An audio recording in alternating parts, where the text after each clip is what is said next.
গর্বমোড়া ইনসাফের দেশ স্লোগানে আত্মপ্রকাশ করল আরও একটি রাজনৈতিক দল জনতা পার্টি বাংলাদেশ। দলের চেয়ারম্যান অভিনেতা ইলিয়াস কাঞ্চন আর মহাসচিব হলেন সাবেক বিএনপি নেতা সাংবাদিক শওকত মাহমুদ। ৩২ বছরে নিরাপদ সড়ক বাস্তবায়ন করতে না পেরে রাজনৈতিক দল গঠনের কথা জানান ইলিয়াস কাঞ্চন। তার অভিযোগ, বিগত সময়ে সরকারের সহযোগিতা পাননি তিনি। নতুন রাজনৈতিক দল গঠন নিয়ে আরেকটু বিস্তারিত জানার চেষ্টা করব। আমাদের সাথে বার্তা কক্ষ থেকে যুক্ত হচ্ছেন স্টাফ রিপোর্টার মুহাইমিনুল খান অপু। অপু, আপনাকে স্বাগত জানাই। আপনার কাছে জানতে চাই যে এই যে জাতীয় পার্টি বাংলাদেশ গঠনে যুক্তি কি দিচ্ছে আসলে যেই পার্টির চেয়ারম্যান, আর তারা কি জোট গঠন করে নির্বাচনে আসবে নাকি আলাদা নির্বাচন করবে?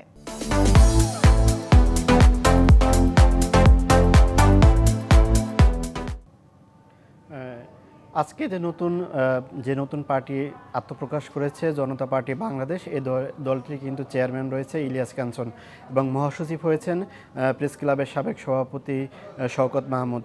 তারা আজকে রাজধানীর একটি হোটেলে কিন্তু এই দলটির আত্মপ্রকাশ করে। সেক্ষেত্রে কিন্তু তারা এই দলটির ব্যাখ্যা হিসেবে যেটি বলছেন যে বিগত ৩২ বছর ধরে যে নিরাপদ সড়ক নিয়ে কাজ করছেন ইলিয়াস কাঞ্চন, সেই জায়গা থেকে কিন্তু অভিযোগ করে বলছেন যে বিগত সরকারের আমলে কিন্তু সরকার থেকে তিনি তেমন কোনো ধরনের সহযোগিতা পাননি।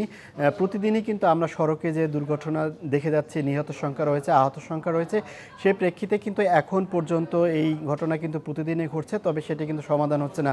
ইলিয়াস কাঞ্চন যেটি যোগ করে বলছেন, যেহেতু সরকারের সদিচ্ছা ছাড়া কিন্তু এই সমস্যার সমাধানে আরও এগিয়ে আসা কোনোভাবেই সম্ভব না, সেই যুক্তি দিয়েই কিন্তু তিনি আজকে রাজনৈতিক দল গঠনে তিনি আত্মপ্রকাশ করেছেন। তবে এই দলটি জোটে যাবে কিনা সেই বিষয়টি কিন্তু এখনও কোনো স্পষ্ট হয়নি। তবে নিবন্ধনের একটি বিষয় রয়েছে, নিবন্ধন না পেলে তারা কোন দলের সাথে জোটে যাবে বা কোনো দল তাদেরকে নিবি কিনা, এইসব বিষয়গুলো কিন্তু তারা বলছেন। তবে এই দলটির যে মহাসচিব তিনি যেটি বলছেন যে এখন তারা দেশের স্বার্থে কাজ করে যাবেন, তবে তাদের অন্যান্য যেসব রাজনৈতিক দল, সেই রাজনৈতিক দলের যে উচ্চাকাঙ্ক্ষা থাকে সেগুলো কিন্তু তাদের নেই, তারা শুধু দেশের জন্য কাজ করবেন, এমনটি কিন্তু তারা বলছেন।